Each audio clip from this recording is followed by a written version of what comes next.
The Turkish newspaper Milliyet published an article by Hüseyin Nareen under the headline, "The US is playing with fire. Americans caught on Azerbaijan's radar. Additional military in Armenia," about the presence of the US military in Armenia, contrary to the completion of the Eagle Partner exercise. The US has not withdrawn all the military from Armenia, but has covertly deployed them in the Zangezur region. Allegations of the US actions caused a storm of indignation. Azerbaijani media accused Washington of trying to change the balance of power in the region, the author notes.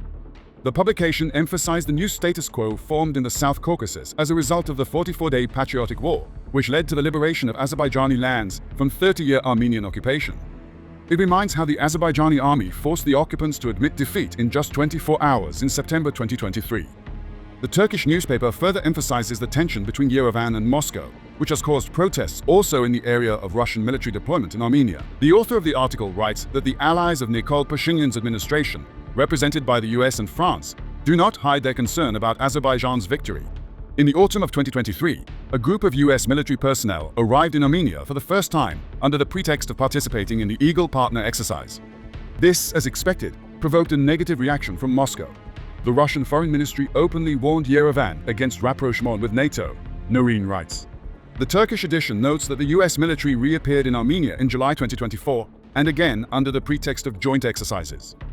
However, Azerbaijani media wrote that the US, contrary to the completion of the exercises in July this year, did not withdraw the military from Armenia, but deployed them in the strategically important Zangezur region. Milliyet, citing a number of publications, reported that US military transport planes landed at Zvatnots airport even after the end of the exercises.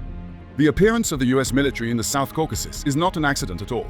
Although the US embassy in Yerevan officially announced the end of the joint exercises, the cargoes delivered to Yerevan by US military transport planes raised numerous questions, the author states, adding that the appearance of the US military near Iran's borders has put Tehran before a serious choice.